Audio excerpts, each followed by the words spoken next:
everything! Maraming salamat po sa patuloy na pagtutok sa Net25 Free TV, sa Facebook and YouTube Live at sa Radyo Aguila 1062 Mega Manila. Hindi ba po tapos ang pakikiisa natin sa Organic Agriculture Month? Join na po ha. Join lang po. Salin na rin po kayo at mag-comment sa ating social media pages gamit ang ating hashtag LTEAgree sa Organic Agri. Kanina ay itinuro ni Love at of course ni Sir Don ang paggawa ng organic fertilizer na FFJ. Ngayon naman ay ituturo niya sa atin kung paano nga maginagawa ang mga patabang Calpos at FPJ. Welcome back Sir Don Bustamante, Sir. Hello, maraming salamat po, sir. Ito, ano po ba? Kanina sinabi mo po yung FFJ or yung fermented fruit juice po natin. Itong ating FFJ ay nakatutulong sa reproductive system po ng ating mga halaman at para maging matamis ang bunga nito. Ito pong Calpos, paano naman po ito nakatutulong itong halaman po sa halaman natin? Ito po, sir, unahin po muna natin na ito. Ito po yung tinatawag na FPJ. Opo. Kanina po ang ginawa po namin ni Ma'am Love ay FFJ, fermented fruit juice. Yes. Ang FFJ po, ito po yung nagpapaganda ng reproduction ng isang halaman. Kanina, nabanggit Ito natin naman po yung tinatawag na FPJ o fermented plant juice. Plant juice. Opo. Ang kaibahan po nito doon sa FFJ, ang FPJ po, ito po yung tutulong sa halaman para maging mataba siya, mabilis na lumaki, at syempre para po hindi manilaw yung mga dahon. Bakit po kayo? Scientifically, kasi yung pong yung po bang galing yung mismong nutrients or yung mismong mga elements sa halaman na nakakapagbigay ng healthy na pagkain dun po sa halaman. Ano pong scientific na explanation kung bakit po meron sa halaman? Kasi po kapag gumagawa po tayo ng FPJ, ang mga ginagamit po natin dito ay yung mga dahon din. At ang dahon, yun po yung pinanggagalingan ng nitrogen o nitrohina. At ang nitrohina po kapag in-apply natin sa halaman, ito po yung magpapaberde ng dahon, ito po yung magpapalaki at magpapataba. Yun. Kaya po sa paggawa ng fermented plant juice, gumagamit po tayo ng mga dahon na kung ano-ano lang po yung mga nasa paligid kasi organiko po ito. Opo. So very specific ang ibinibigay niyang tulong ng mga dahon. Iba rin po ang mula sa prutas. Iba rin po ba siyempre doon sa mga, halimbawa, sa mga tangkay? Iba po? Iba rin po yun. Iba rin. Opo. Sa paggawa po ng fermented plant juice, meron po talaga tayong mga nire-recommendang mga dahon. Yung po mga matataas ang nitrogen. Halimbawa po dito yung Madre de Cacao, yung mga iping-iping. Ito, ipakita po natin. Ano pong mga dahon ito? Ito po, gumamit po tayo ng pinaggupit-gupit na talbos ng kangkong at saka talbos ng kamote. Kamote. Opo. Meron na rin mga yung tangkay, saka yung ano niya. Opo, yung stem niya. sinama na po natin yung tangkay. Opo. Halimbawa po dito, sir, meron po tayo ditong 500 grams ng pinagsama-samang chinap-chap na dahon ng kangkong at ng talbos ng kamote. Kamote, opo. Kamote Opo. tops. Yung kamote tops natin Opo. dyan sa mga restaurant, ang social pakinggan. Abay, talbos ng kamote lang po yan. At Opo. marami po itong silbi. Sa mga nakikinig po sa atin sa Radyo Aguila 1062, ipinapakita po natin na kasama ni Sir Don, itong mga dahon ng kangkong, ng kamote, talbos ng kamote, na maaari pong pagkunan ng nutrient para po mapataba ang ating halaman. Tama po. Ayan po. So ito po, mga ilang gramo po ito? 500 or Ito po, or may less? nakolekta po tayo dito ng kalahating kilo o 500 grams ng pinagsama-samang dahon. And then? Inonote lang po natin, sir, kanina po sa paggawa ng FFJ, gumamit po tayo kung gaano po karami yung prutas natin, ganoon din po karami yung molasses. 1:1 po ang ratio. Pero Opo. dito po, kung gaano po karami yung mga materyales, yung mga dahon, kalahati lang po nun ang katumbas ng molasses na gagamitin natin. So halimbawa po, meron po tayo ditong 500 grams. 500 grams. Okay. So Ano next gagamit step? lang po tayo dito ng 250 ml ng molasses. Kalahati lang po. Kalahati nun. Okay. 1:1 half. 500, tapos Opo. 250, 1:1 half. Opo, halo lang po natin, sir. Ayun, pakita po natin. Ulitin lang po natin na kung wala po tayong molasses na makuha kasi dito po sa syudad mahirap po makahanap ng molasses. Pero pwede po tayong gumamit ng asukal na brown. Brown. Ito, ayan po, sir. Okay. Hahaluin lang po ulit natin. siguraduhin lang po natin na lahat ng parte ng dahon ay malagyan po ng molasses. Opo. At siguraduhin po natin na ang ginagamit natin mga utensil dito ay strictly para po sa purpose nito at para sa mga paghahalaman po. Ano po? Opo. Baka mamaya po itong sandok natin, ginagamit natin pang sandok sa pagluluto. Ano po? Shansi sa sinangag. Hindi po ano po? Opo. Kailangan po malinis po yung mga gagamitin natin at saka pati na rin po sa paligid. Opo. Kagaya po na sinabi natin kanina, kung tayo po ay gagawa sa bahay, mas maganda po meron po tayong mga PPEs, meron po tayong para protective maiwasan na po gear. yung... Opo. Gloves at saka Opo. meron po tayong mask. Ayan. Marami po ako yan eh. Ayan. Okay. So, iyan na po yun. And then, yan po mismo para na pong gamitin o kumbaga sa kanin, iin-inin pa ba natin yan? Opo, ito po ay kailangan dumaan sa proseso ng pagbuburo. So meron po tayo ditong naka-ready na po siya na para i-ferment natin. Tatakpan lang po natin siya. Airtight. At katulad din po sir nung kanina yung paggawa ng FFJ. Opo. Ito po ay ibuburo natin minimum Ang pag-iimbak, ilang pong Opo. araw po ba yan bago gamitin? minimum 1 week po. Halimbawa, meron na kayong paggagamitan. After 1 week, pwede nyo na po siyang gamitin. Ang gagawin lang po natin, pipigain lang po natin siya.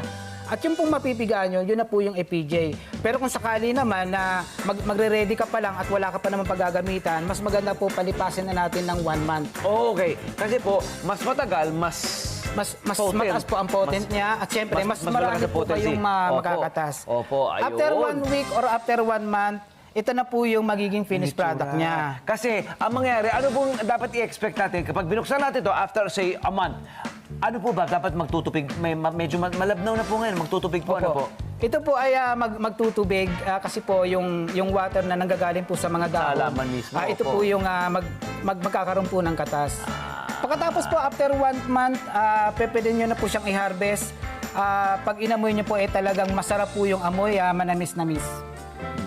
Opo, sa paggamit... Fermented nga po yung amoy, Opo, ano po? fermented At siya. kailangan natin to i-label, ha? Baka akala natin Correct. suka, kasi medyo amoy suka po, ano po? Tama so, kailangan po. i-label po yan, talaga panghalaman baka po. mapagkamalang toyo o kung ano pa man. Opo. Okay, ito po, kagaya din po Amoy ng suka FFJ. paumbong eh. Opo. 10 ml lang po nito. Sabihin na natin na isang kutsara, ihahalo lang po sa 1 litrong tubig. Pwede na po natin siyang ipandilig isang beses sa isang Spray. linggo. Pwede pong spray o pandilig. Isang beses sa isang linggo sa mga gulay o prutas na gusto nating patabain. Maging mayabong. O gusto nating maging mayabong yung mga dahon, maging green. Yung pong tipong hindi siya naninilaw. Ito na po yun. Yun. Pumunta naman po tayo, ayan o, itsura, sa mga nakikinig sa Radyo Agila. Ito mga Opo. basil at sa mga cilantro. Ito pong cilantro o wansoy, di ba? Ito pong pinapakita natin, ang tataba nga po, ano po? Opo. Ang gamit niyan ay itong ating FPJ. Opo. Tandaan lang po natin, advice ko lang, kapag ka ang mga tanim po natin ay mga leafy greens, yung ibig sabihin yung mga nagdadaho lang, halimbawa yung pechay, pak choy, lettuces, Pak choy, yes. gamitan po natin ng fermented plant juice. Okay, FPJ. Opo. Kung ang mga tanim naman natin ay namumunga, sa umpisa, gagamit po tayo ng fermented plant juice kasi kailangan natin siyang FPJ. palakihin. Opo. Pero bago pa po dumating yung fruiting stage niya, gagamit na po tayo ng FFJ para masigurado Fermented natin fruit na juice. marami siyang bunga. Yung ipinakita natin. Okay. Opo. Sa mga, for those of you just tuned in, yung mga kakapanood pa lamang po, mamaya po sa ating replay, maaari nyo pong iscan paatras para po makita nyo po yung segment mismo ni Sir Don at ni Love na ang itinuturo nila ay yung FFJ, paggawa ng fermented fruit juice para sa mga mga halaman natin nagbubunga Opo. ng prutas. Oh, ngayon naman po, kalpos, usapang kalpos. Nagsisilbi pa lang pampakapit ng bunga itong kalpos, Sir. Paano po ba ginagawa ang kalpos? Ano pong kailangan po natin, Sir? Opo.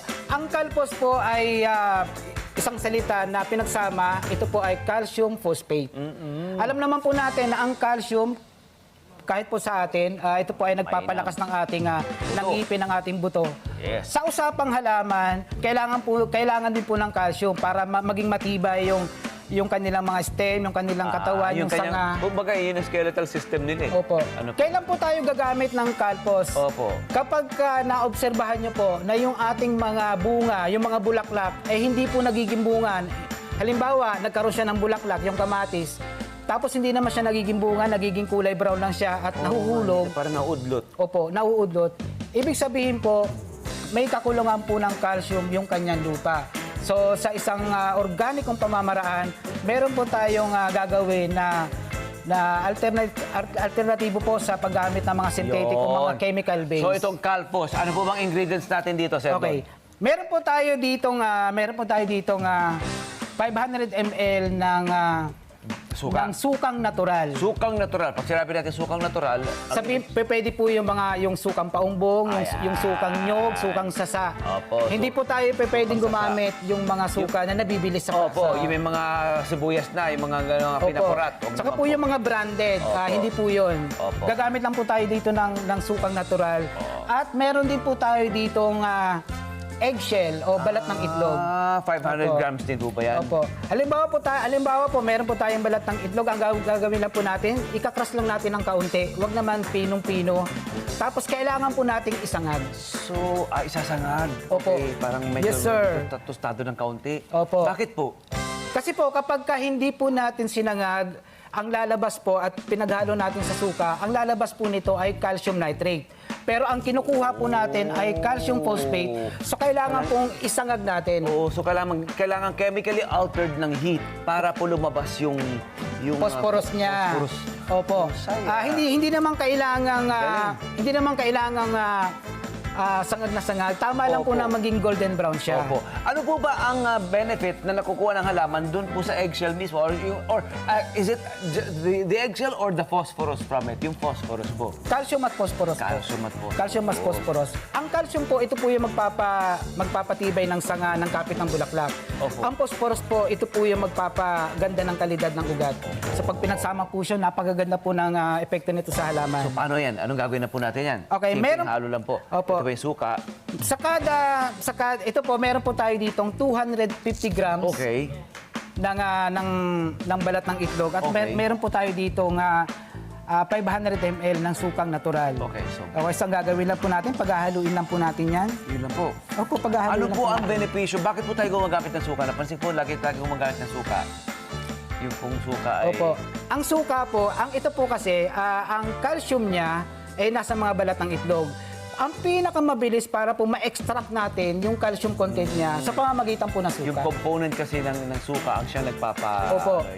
Kung naaalala niyo po, sir, yung iba ang ginagawa nila, dinudurog nila yung balat ng itlog at binubudbud Opo. lang doon sa lupa. Opo. Pwede po yun, pero napakatagal po noon makuha ng lupa yung Ito. calcium. Pero ito po napakabilis. Okay. So, haluin na po natin. Pakita nga po natin. Haluin lang po natin Iba't ito. ibang uri po ng mga pataba pala ang inilalagay sa mga halaman. Ano po? Kaya ito po. Sige. Ito, pag hinalo na po natin, ayan po. Kung mapapansin po ninyo, ewan ko lang po kung makikita, kapag nilagay nyo na po yung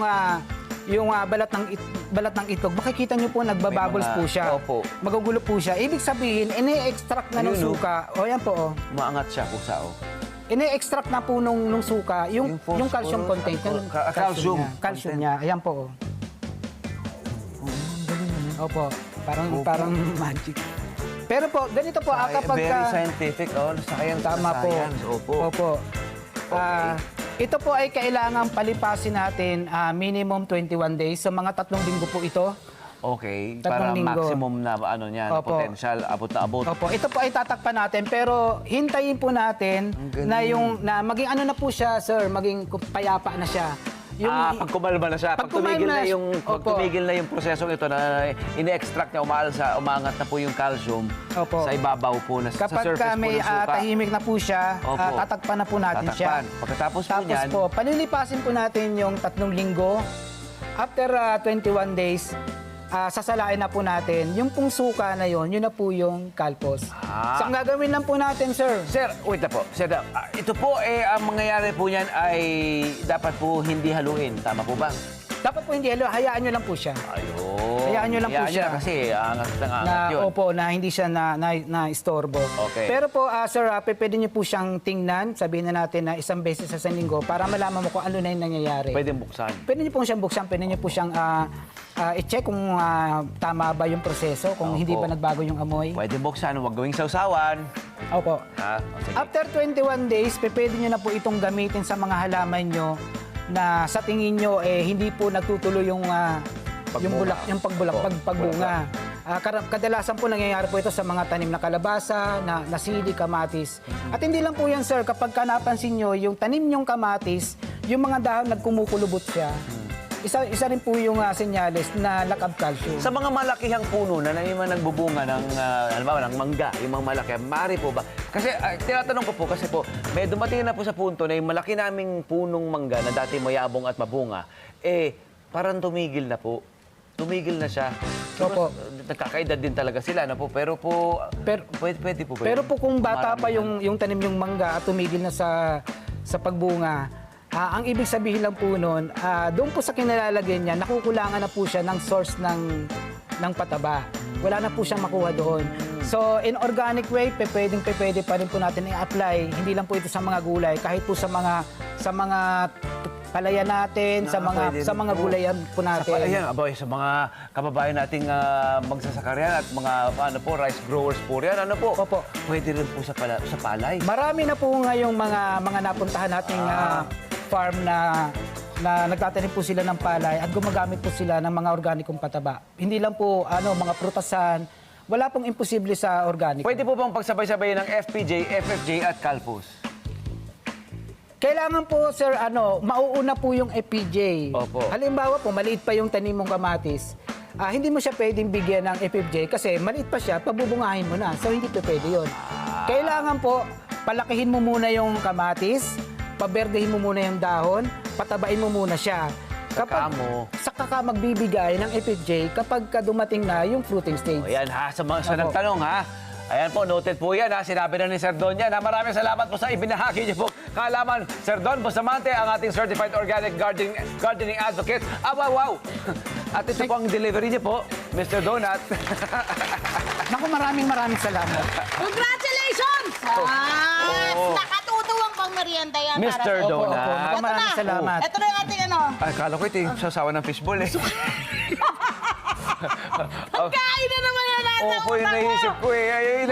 Ilayo mo to, Sir Don, mapapagkamalan ko to. Kaya ako po sinasabi ito paulit-ulit kasi nga po, may kawig po sa amoy po ng ulam, di ba, Tama, suka, ganyan. tama. Kaya kailangan po, ito po, importante po ito, hindi po ito joke na ha. Kailangan properly labeled po ito. Tama. Dahil ito po para po sa Lalo halaman, sa dates. paghalaman, sa gardening, yes.